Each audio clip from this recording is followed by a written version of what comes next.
ورحمة الله وبركاته. عشان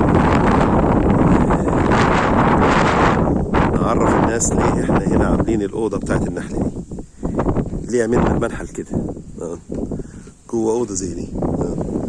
النهاردة في عواصف، هي شغالة بقى لها يومين، امبارح والنهاردة ولسه فيها يومين كمان، 4 أيام. شوفوا البوصة عامل ازاي. سرعة الرياح وصلت 30 للواح اللوحة للصواني بتاعت الطاقة. شوف الاهتزاز الصواني،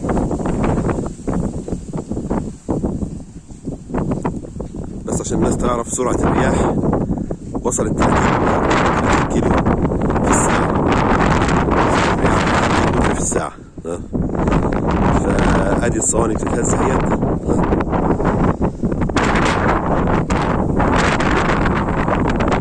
طبعا كمان صوت الرياح مانع وصول تسجيل صوتي، مش عارف بقى التسجيل ده هيطلع ازاي، بس انا بوري الناس الجو عامل ازاي. الجو عامل ازاي، دي عواصف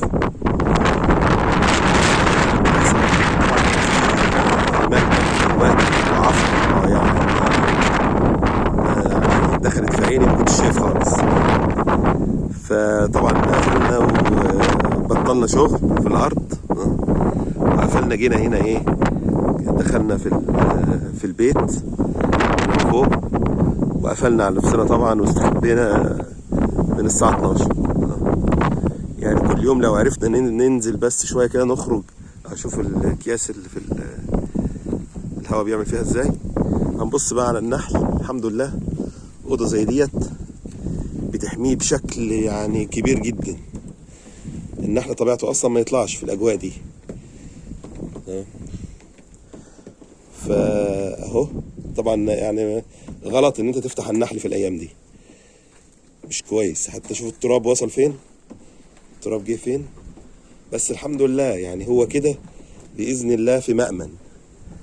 فده اللي احنا بنقوله عليه. اوضه زي ديت في المناطق الصحراويه شيء مهم جدا، حاجه مهمه جدا ان احنا نعمل غرفه للنحل تحميه في المناطق الصحراويه المكشوفه. لو حد بقى عنده شجر وعلى شكل مربع او يحيط بالنحل، او في مناطق او في اتجاه الرياح، المناطق اللي بيجي منها الاتجاه اللي بيجي منه الريح، وحب يحط النحل، المهم هو يأمنه بالشكل اللي هو شايفه صحيح في منطقته. لكن انا شفت هنا ان امن حاجة بالنسبة لي عشان احافظ على النحل ويستمر وعدده يزيد، ان انا استخدم الغرفة ديت ماشي، اللي ما كانتش اصلا معمولة عشان احط فيها منحل، وانا ما كنتش متخيل وانا ببنيها ان هحط فيها منحل. بس هي ايه، هو ده اللي حصل. كانت معمولة لغرض تاني يعني. الحمد لله، وان شاء الله باذن الله بعد ما العاصفه دي تنتهي، اهو شوفوا من الشباك هنبص هوا حاجه يعني. اهو ده من شباك الغرفه اهو ماشي. النحل اهوت، حتى لو النحل طلع داخل الغرفه ديت، فهو حتى بيطلع بيلاقي الجو كده بيرجع تاني. يعني اللي انا شايفه في نحلات قليلين جدا، يعني ايه، طلعت هي من شويه اهي تمام، هوب دخلت تاني، دي طلعت اهي رجعت تاني. فهو ده الايه. طبعا انا برضو ايه، انا هعمل حاجه دلوقتي، احاول اجيب له حاجه فيها ميه عشان يبقى عنده مصدر الميه هنا. ده طبعا انا ما انتبهتش الحته دي من الصبح، كان المفروض عندي القله دي تمام عاملها له ماشي. حتى لو شويه ميه يتكبوا كده هوت، هو يشرب منه، هو هيتصرف يشرب مني تمام في الظروف دي، بس كده يعني.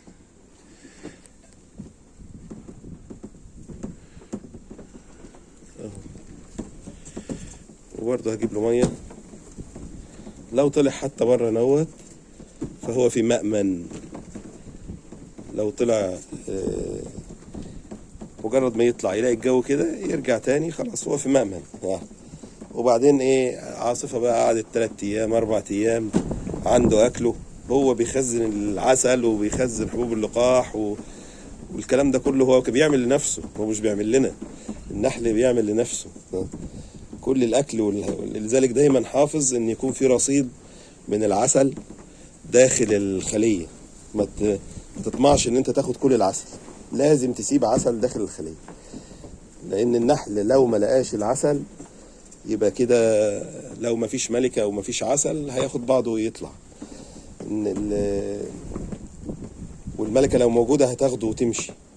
النحل دايما سيب له، حتى لما تيجي تنقله ومعاه عسل، العسل بيثبته ويخليه يقعد في المكان. تمام. ادي العواصف اهيت، والحمد لله بفضل الله النحل موجود كله كائن، مفيش حاجه تطلع خالص طول ما الجو كده.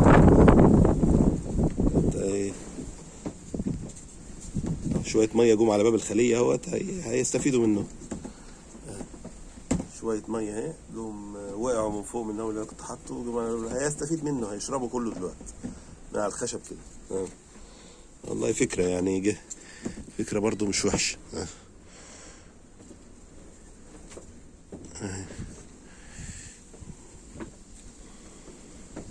نقطة صغيرة بس، نقطة صغيرة على باب الخلية كده.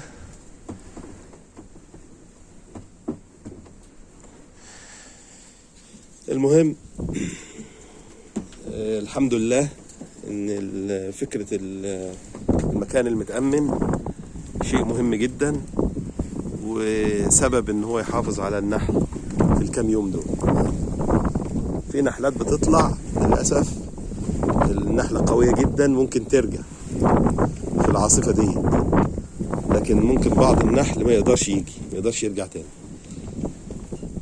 تمام. فأي حد يفكر انه يربي نحل في المناطق الصحراوية لازم يهتم بتأمين مصد ليه من الرياح والعواصف. وبالتوفيق ان شاء الله، ومحدش يقلق، الموضوع كويس، والموضوع مش هتخسر منه حاجة، مش خسران فيه حاجة غير ان انت بتتابع بس، وما مش هتحط حاجة خالص، مش هتحط مغذيات، بس المهم يكون في مرعى حواليك في المنطقة اللي انت فيها، الزهور متوفرة والأكل، وإن شاء الله بإذن الله ربنا يوفق الجميع، أشوفكم على خير إن شاء الله. بعد ما العاصفة تنتهي إن شاء الله أسجل فيديو وأفتح الخلايا ونشوف إن كل حاجة كانت تمام، والنحل كانن طبعا جواها وشغال، كانن وشغال. والسلام عليكم ورحمة الله وبركاته.